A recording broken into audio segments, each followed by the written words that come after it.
В Чекмагушевском районе своего рода пример дружбы народов, когда татары, башкиры, русские, чуваши, марийцы и другие народы веками живут в мире. И конкретно в этом году есть точная дата – ровно 90 лет. Именно столько исполняется Чекмагушевскому району. Всего на 10 лет младше самой республики, хотя история этой земли куда богаче. Мы поднимаемся на гору Калатау. На нем стоял, начиная с 7 века, крепость и существовал до 1395 года. Здесь первые поселенцы Чекмагушевского района. Района, можно сказать, да. Наверх посмотрим, что там. Старокалмашевское городище Калатау – археологический памятник раннего средневековья, датируется 7-9 веком нашей эры. Считается, что здесь жили представители финно-угорских народов. Археологи уже находили на горе керамику, орудия труда и украшения. Впрочем, исследование, по всей видимости, решено было остановить, хотя местные краеведы до сих пор находят здесь осколки древней цивилизации. Наконечники стрел – это охотничьи, это уже боевые, вот как нож. После дождя они особенно проявляются. Скажите, вот эти все артефакты, они откуда взялись? Вот отсюда поблизости. То есть они кому могут принадлежать? Это могут и нападавшим принадлежать, и оборонявшим. Ну, украшения, естественно, оборонявшим. На крепость в основном нападали представители тюркских народов. По предположениям историков, гарнизон мог насчитывать около 500 защитников. Это значит, что набегам мелких племен здесь еще могли противостоять. Но для серьезной армии крепость была легкой добычей. Тамерлан тогда шел войной на Золотую Орду и, видимо, решил не оставлять в тылу даже такую небольшую крепость. Так или иначе, сейчас это уже часть истории Чекмагушевского района. Даже если мы до конца вот изучим, вот этот Калатау, это уже супер будет. Потому что наш чекмагушевский народ, получается, он не чисто татары, не чисто башкиры, тут смесь народов. Некоторые особо ценные экспонаты уже украшают краеведческий музей района, как, например, вот эта металлическая емкость. Между прочим, датируется 8 веком нашей эры, имеет большую археологическую ценность, но ее точное назначение до сих пор загадка. Айдар, я так понимаю, что вот это главный артефакт музея, районного музея. Совершенно верно. Это один из самых раритетнейших экспонатов нашего музея. А что это вообще? Это посуда. Она, скорее всего, она выполняла роль посуды для кухни. Но, конечно, наше воображение чем богаче, тем мы его связываем с различными, так сказать, сюжетами. То есть историческими. доподлинно назначение мы не знаем до сих пор? Нет, не знаю. Есть только гипотезы. Но если о назначении древних артефактов мы можем только догадываться, то про внушительный сельскохозяйственный потенциал Чекмагушевского района известно на всю республику. Площадь сельскохозяйственных угодий района больше 130 тысяч гектаров. Для сравнения, на этой территории без труда могли бы поместиться сразу 2 городских округа Уфа со всеми их жителями и постройками. Такую огромную площадь убирают десятки комбайнов практически целыми сутками. Настоящее сражение. Хотите наглядно увидеть, что значит битва за урожай? Вот как это происходит на самом деле. Вы только посмотрите на весь этот масштаб. И все это происходит в Чекмагушевском районе. В районе, который по праву можно назвать одним из лидеров сельскохозяйственной отрасли республики.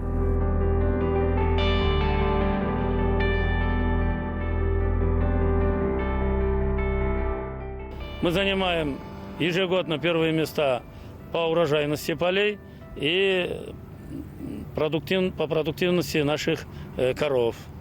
Также по эффективности производства наше хозяйство и в целом район сегодня делает, наверное, большие успехи ежегодно. Идет рост производительности труда, рост заработной платы, также улучшается культура земледелия. Чтобы убедиться в лидерстве района, достаточно заглянуть в местные зернохранилища.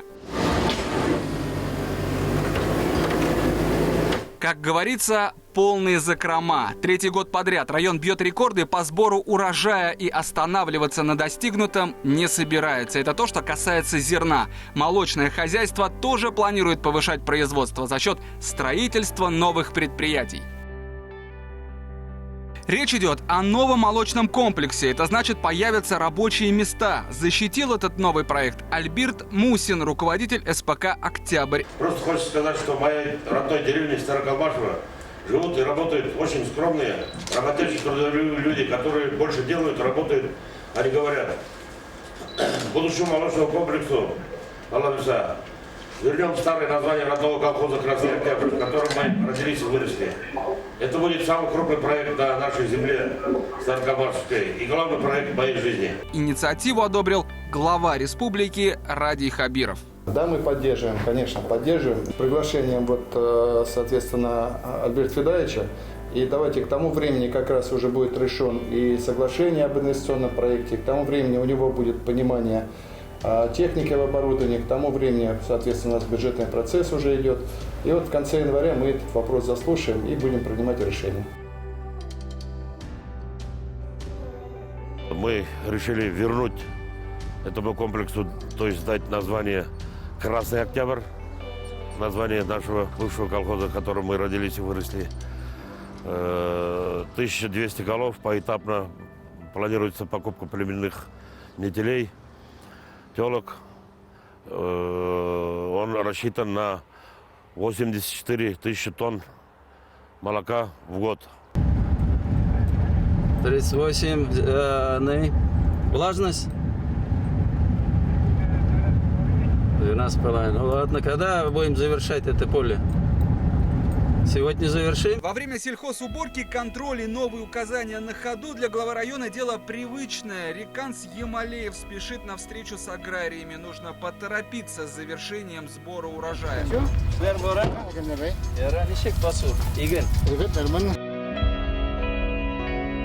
Самое главное богатство нашего Чекмагушского района – это наши люди. Действительно трудолюбивые, старательные люди.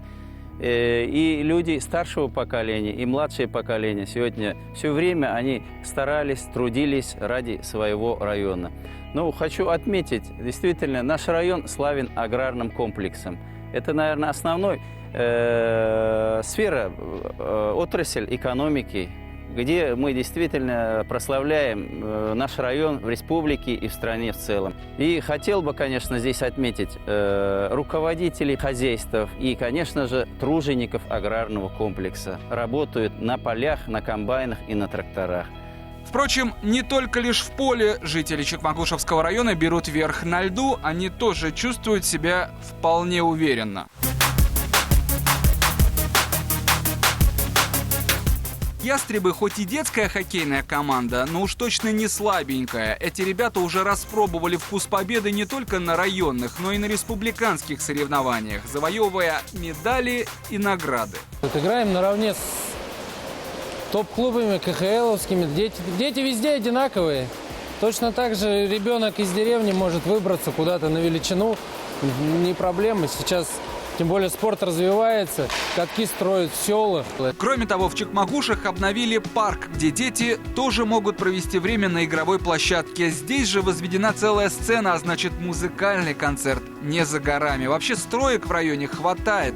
Достаточно рассказать о строительстве поликлиники на 250 посещений в смену. Трехэтажное здание растет буквально с каждым часом. Что касается инфраструктуры, то решена главная проблема села – дефицит воды. 20 лет здесь запасались ей впрок, но сейчас проблема решена раз и навсегда. Возведена и запущена водонапорная станция.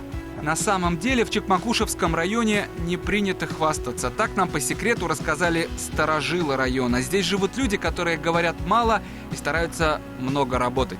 Мы не хотим, чтобы кто-то ушел далеко вперед от нас. Мы всегда рвемся вперед. Всегда мы хотим быть в передних рядах. Понимаете? Для этого надо трудиться. Именно так свой 90-й день рождения встретил Чекмагушевский район. Всегда в работе, заботясь о детях и не забывая свои корни.